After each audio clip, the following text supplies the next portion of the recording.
আসসালামু আলাইকুম। এই মাসের 13 তারিখ মানে আজ থেকে ঠিক 4 দিন আগে আমি ঢাকা একটা ইনভাইটেশনে যাই, যেটা ছিল হেড টু টেইলের একটা প্রোগ্রাম। ওইখানে বড় বড় ইউটিউবাররা ছিল, এটা আপনারা অলরেডি জানেন। তো ওইখানে আমি যাই, মোটামুটি সকালে রওনা দিয়ে চলে যাই এখান থেকে। জুম্মার নামাজের পরে আমি ওখানে অ্যাটেন্ড করি। ওইখানে যাওয়ার 1.5 থেকে 2 ঘন্টা পরেই আমার একটা কল আসে। কলটা দিয়েছিল পাবেল ভাই। আসসালামু আলাইকুম রহমতুল্লাহ। নোবেল আশির কেসটাতে আইসি, বুঝছো? এখন একটা কল ডাক দেখতেছি বসে আছে, মানে ও লড়েও না চড়েও না। হাতে নেওয়ার পরে দেখতেছি পায়ে শক্তি পাইতেছে না। এখন যদি সম্ভব হয় একটু দ্রুত এখান থেকে চলে আয় ভাই। আমি খুবই চমৎকার একটা প্লেসে ছিলাম, অনেক এক্সাইটেড ছিলাম, অনেক নামি দামি মানুষ ছিল ওইখানে। তো এমন অবস্থায় এরকম একটা কল আমি মোটো এক্সপেক্ট করি নাই। এটা শোনার পরে ভাই আমার মানে দুনিয়া থমকে গেছে এক মুহূর্তে। কেন থমকে গেছে? কারণ লাস্ট ইয়ার আমরা একটা বড় ধরনের দুর্ঘটনার শিকার হই, যেটা সবচেয়ে বড় ভিকটিম ছিল হাঁসগুলা। আমাদের বড় বড় সোয়ানগুলা কিন্তু আমরা হারাইছিলাম লাস্ট ইয়ার এই একটা অঘটনের কারণে। তো এই জন্য আমার বুকের ভিতরে জলপড়া শুরু হয়ে যায়। আমি ওই জায়গায় আর কিছুক্ষণ ছিলাম, পুরো সময়টায় আমি একদম হ্যাপি ছিলাম না, মনমরা ছিলাম। তো কতক্ষণে আমি এখানে আসবো, হ্যাঁ, কারণ পাবেল ভাই কিন্তু টেকনিক্যাল কাজগুলো করে, কেস টেস রেডি করা আর অন্য আইডিয়াস এগুলো নিয়ে কাজ করে। পেটসগুলো দেখাশোনা আমি করি, কীভাবে পেটসগুলো কী করতে হবে, কী খাবার দিতে হবে, কী মেডিসিন দিতে হবে, সাপ্লিমেন্ট দিতে হবে, সব কিছু আমি হ্যান্ডেল করি। এগুলো সম্পর্কে নলেজ আমি নিছি, এগুলো পাবেল ভাই নলেজ নেয় নেই।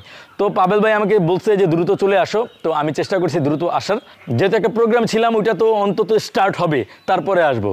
তো ওইটা কোনো মতে আমি স্টার্ট হয়েছে, কোনো মতে আমি ওইটা স্টার্ট হওয়ার পরে অ্যাটেন্ড করে আমি চলে আসছি রওনা দিয়ে। তো আস্তে আস্তে আমি বাস মিস করছি, কারণ লাস্ট বাস ছিল 8:30টায়। আমার যাত্রাবাড়ি পৌঁছতে 9টা বেজে গেছে। 9টা বাজে একটা বাস পাই, বাসটা ছিল সিটির, মানে আমাদের শরীয়তপুর সদরের বাস, এটা আমাদের থানার বাস নয়। তো আমাদের এখান থেকে সদর মোটামুটি 15-20 কিলো দূর আছে। তো আমাদের ওইখানেই নামতে হবে, ওইখানে নেমে পরে এখানে আসতে হবে। তো মেইনলি প্রবলেমটা হয়েছে কল ডাকের। একটা কল ডাক হুট করে অসুস্থ হয়ে যায়। পাবেল ভাই দুপুরে এসে দেখে হাঁসটার পায়ে কোনো শক্তি নাই, ও বসে আছে, প্লাস ওর গলা কাঁপতেছিল। তো গলা কাঁপা, গা ঝিম দেওয়া, এটা কিন্তু ডাক প্লেগের একটা সিমটম, এটা আপনারা অনেকেই জানেন। আর আমরা যেহেতু লাস্ট ইয়ার ফেস করছি, তো আমরা এটা ভালো করে জানি যে এটা একটা ভাইরাসজনিত রোগের সিমটম। এছাড়াও হাঁস সাধারণত গায়ে জ্বর আসলে ওরা গলা কাঁপায়, এটাও আমরা জানি যে গলা জ্বরও আসতে পারে। তো আপনি কিন্তু রিস্ক নিতে পারবেন না। যখনই আপনি দেখবেন যে আপনার একটা হাঁস অসুস্থ, গলা কাঁপাইতেছে, শরীর খিচ খাইতেছে, ঝিম দিতেছে, তখন কিন্তু আপনি রিস্ক নিতে পারবেন না, আপনাকে ইনস্ট্যান্ট অ্যাকশন নিতে হবে। তো ইনস্ট্যান্ট অ্যাকশন কি ছিল? আমি ফোন দিয়ে বলি যে দ্রুত হাঁসগুলোকে আলাদা করো আর হাঁসের কেসটাতে চুন দিয়ে দাও। মোটামুটি সন্ধ্যার পরে, মাগরিবের পরে পাবেল ভাই, সাগর ওরা চুন ম্যানেজ করে ওই রাতের ভিতরেই হাঁসগুলোকে আগে সরায়, পরে পুরা জায়গাটা চুন মেরে দিছে।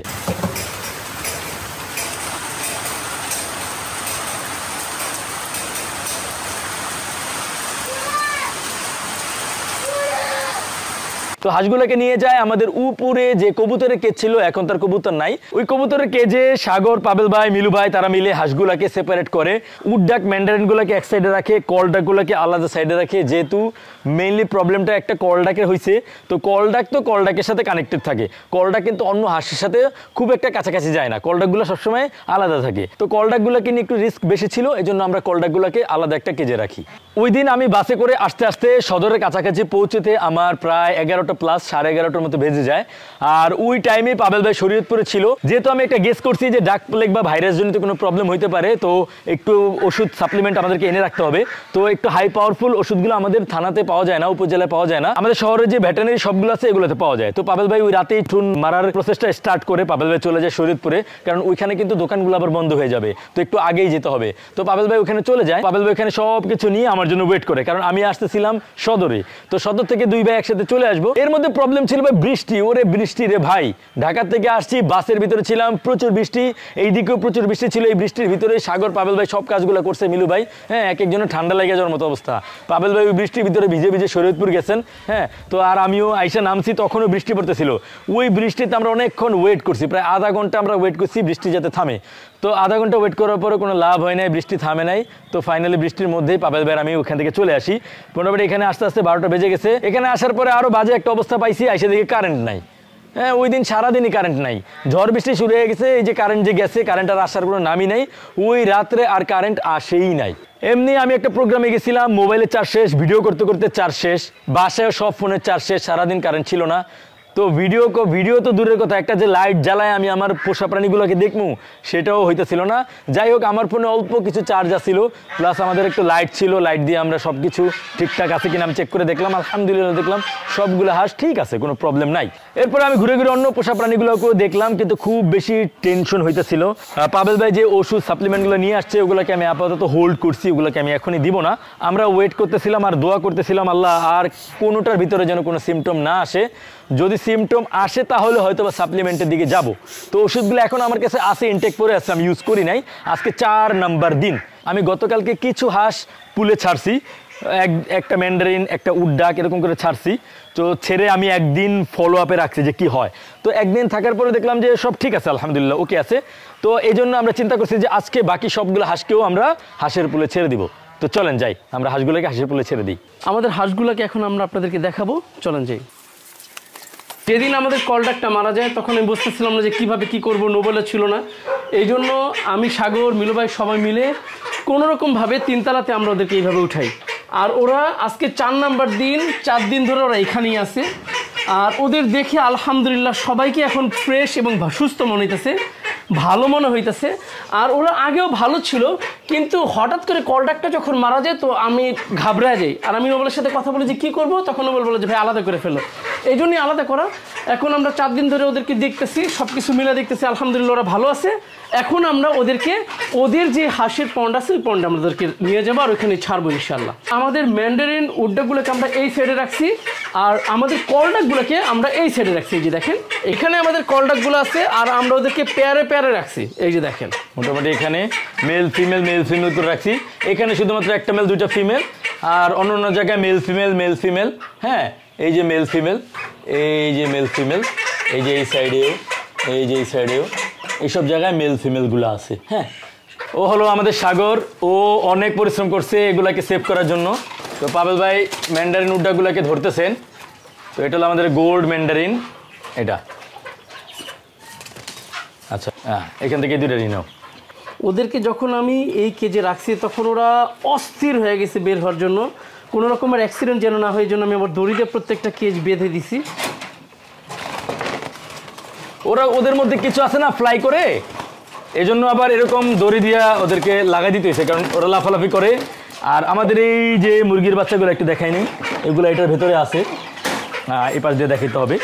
আমাদের গলা ছিল মুরগির বাচ্চাগুলো, এই যে দেখেন মাশাআল্লাহ ওরা ধীরে ধীরে বড় হয়ে যেতেছে। এই যে মাশাআল্লাহ, ওদের জন্য যে ঘরটা বানাইছিলাম দেখেন কত সিম্পল একটা ঘর। এই ঘরের ভিতরে ওরা ধীরে ধীরে বড় হইতেছে আল্লাহর মধ্যে। খাবার দেওয়া আছে, পানি দেওয়া আছে। ওদের পটি থেকেও ওদের কেসটা একটু উপরে, যে কারণে পটি ওদের গায়ে লাগে না, ওদের গাও ময়লা হয় না। দেখেন ওরা একদম ফ্রেশ মাশাআল্লাহ, দেখেন গায়ে একটা ময়লাও নাই। আর এই পাশে পাবেল ভাই আমাদের ম্যান্ডারিন আর উড্ডাকগুলোকে ধরতেছে। আমরা অলরেডি কিছু ম্যান্ডারিনস আর উড্ডাক এটার ভিতরে রাখছি, দেখতে পাচ্ছেন। আরও কয়েকটা এটার ভিতরে নিব, এরপর আমরা নিয়ে যাবো এখান থেকে। ওই স্যার না ভাই, বেশি পেঁচাপেচি হয়ে যাবো। ওকে, আপাতত এই কয়টা আমরা নিয়ে যাবো, নিচে আর দিতে হবে কিন্তু, নাহলে ভেঙে পড়বো। হ্যাঁ, এই কয়টা থাকলো, আমরা একটু পরে ওদেরকে এসে নিয়ে যাব। আর এখানে 2টা আমরা রাখছি, এগুলো একটু পরে নিব। আপাতত একটা কেজ ভরছি, এই কেজ ভর্তি ওদেরকে নিয়ে নিই। হ্যাঁ, এই যে ওদেরকে খাঁচে নিছি, এখন ওদেরকে নিয়ে ছেড়ে দেবো ইনশাআল্লাহ। ম্যান্ডারিন উড্ডাকগুলা 4 দিন মোটামুটি ওদের কমফোর্ট জোনের বাইরে ছিল, কোনো পানি ছিল না গোসল করার জন্য, খাবারও খুব একটা খায় নাই, অল্প অল্প খাবার খাইছে। তো এখন ওদেরকে নিয়ে আমরা ওদের চিরচেনা জায়গায় নিয়ে যাবো ইনশাআল্লাহ। এই তো আমরা আমাদের হাঁসের কেজের সামনে চলে আসছি। এই যে আমরা চলে আসছি, এখন আমরা ওদেরকে ছাড়বো। তবে ছাড়ার আগে একটু কাজ আছে। স্প্রেটা নিয়ে সাগর, ওরা কেজটা দেখা দেখেন ছটফট করতেছে কখন বের হবে। এই যে এটার ভিতরে ওই যে বাকি হাঁসগুলোও আছে, আগে যেগুলোকে আমরা ছেড়ে দিছি সেগুলো এখানে আছে। এখন এদেরকে ছাড়ার পালা। লেটস সি আমি কি করব। এটা হাঁসের কেজে ছাড়ার আগে আমরা ওদেরকে স্প্রে করে নিব। এটার ভিতরে ভাইরাসিড আছে, আপনারা জানেন ব্যাকটেরিয়া বা ভাইরাস জনিত যে কোনো ইনফেকশন যদি থাকে, কোনো কিছুর যদি এক্সিস্টেন্স থাকে, তাহলে কিন্তু এই স্প্রেগুলা ওদেরকে একদম ধ্বংস করে দিবে। ছেড়ে দাও। তো আমরা এগুলা দিয়ে ওদেরকে ছাড়তেছি ইনশাআল্লাহ। তো পায়ে আর বডিতে এটা করতে হয়, বিশেষ করে পায়ে এটা করা খুব জরুরি, চোখে করা লাগে না। এটা ভাইরাসিড, এটা স্প্রে করে হাঁসগুলোকে আমরা ছাড়বো, যাতে করে ওদের শরীরে কোনো ভাইরাস বা ব্যাকটেরিয়া থাকলে সেটা অন্য হাঁসের ক্ষতি করতে না পারে। তো সেটাও আমরা করে দিচ্ছি। যদিও 4 দিন আল্লাহর রহমতে ওদের শরীরে কোনো বাজে কিছু নাই, যদি থাকতো তাহলে অবশ্যই আমরা এটা বুঝতে পারতাম। তো 4 দিন কেটে গেছে, পুরো ব্যাপারটাই সন্দেহের উপরে। তো আমরা জাস্ট সন্দেহ করছি যে কোনো ভাইরাসজনিত কোনো প্রবলেম হইতে পারে। যদি ভাইরাসজনিত কোনো প্রবলেম থাকেও থাকতো তাহলে আল্লাহ তাআলা আমাদেরকে হয়তো বা এই অবস্থায় মাফ করে দিচ্ছেন, আলহামদুলিল্লাহ। এই যে আমরা একটা একটা করে এরকম ছাড়তেছি, আর আপনারা দেখতেছেন যে ওরা গোসল করতেছে, অনেকক্ষণ ধরে গোসল করবে ওরা, মাশাআল্লাহ। এক এক করে প্রত্যেকটাকে এরকম স্প্রে দেওয়া হবে এবং ছেড়ে দেওয়া হবে। এই তো এটা হলো গোল্ডেন ম্যান্ডারিন। গোল্ডেন ম্যান্ডারিন মেলটাকে স্প্রে করে দেওয়া হচ্ছে। হ্যাঁ, ছেড়ে দিই।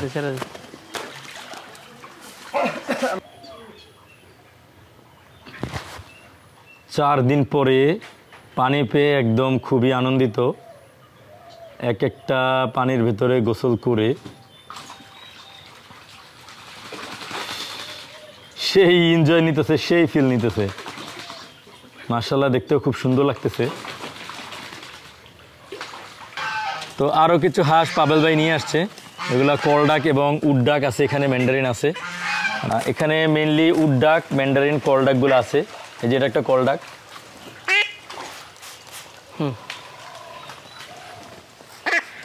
আজকে আপাতত এখানে থাকুক, আমরা পরে ধরে দিন নিয়ে যাবো। ভাইরাস থেকে যেন ভাইরাসে যেন কোনো রকম কোনো ক্ষতি না করতে পারে, এজন্য স্প্রেটা দেওয়া।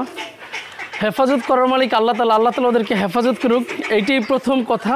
তারপরে আমাদের চেষ্টার যতটুকু থাকবে আমরা তা করবো ইনশাআল্লাহ।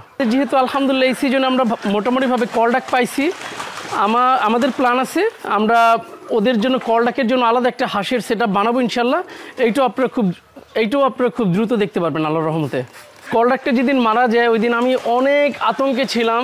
এর অনেক বড় কারণ হইতেছে নোবেল ছিল না, কারণ এগুলাকে কোন মেডিসিন কিভাবে কি করতে হয় এগুলো সবই ও মেনটেন করে, এটাও দেখাশোনা করে। ও বলে পাবেল ভাই এটা এইভাবে করতে হবে, আমি সাথে সাথে ওইভাবেই করার চেষ্টা করি। সো ওই রাত্রে প্রচুর বৃষ্টি হইতেছিল, ওই বৃষ্টির ভিতরে শরীয়তপুরে যাওয়া, মেডিসিন নেওয়া, এরপরে আনা, তারপর ওদেরকে দেওয়া, মানে ওই রাত্রটা আমার খালি চিন্তাতেই কাটছে। ওই রাত্রটা আমার জন্য অনেক বড় হয়ে গেছিল, কখন সকাল হবে আর কখন আমি ওদেরকে দেখবো যে ওরা সবাই ঠিকঠাক আছে কি না। এগুলো অনেক শখের, প্রথমত অনেক শখের, এবং ওরা আমাদের এখানে বেশিরভাগই ঘরের বাচ্চা, এই জন্য ওদের প্রতি মায়াটা অনেক বেশি কাজ করতেছিল। আর চাইতেছিলাম না যে নতুন করে ওদের কোনো সমস্যা হোক বা আমরা নতুন করে আবার কোনো ঝামেলাতে পড়ি, এই জন্য অনেক বেশি চিন্তিত ছিলাম। আলহামদুলিল্লাহ আল্লাহ তাআলা আমাদের উপরে এহসান করছে যে এখন পর্যন্ত ওরা সবাই পরিপূর্ণভাবে ঠিক আছে আলহামদুলিল্লাহ। 4 দিন পর ওদের জায়গাতে ওদেরকে ছেড়ে দিলাম। আল্লাহ ভরসা, দেখা যাক কি হয়। আপনারা সবাই দোয়া করবেন আমাদের মিনিজের জন্য, আল্লাহ তাআলা যেন ওদেরকে হেফাজত করে এবং সুস্থ রাখে, ঠিক রাখে। এই বলে বিদায় নিচ্ছি। আল্লাহ তাআলা সবাইকে ভালো রাখুক। আল্লাহ হাফিজ। আসসালামু আলাইকুম রহমতুল্লাহ।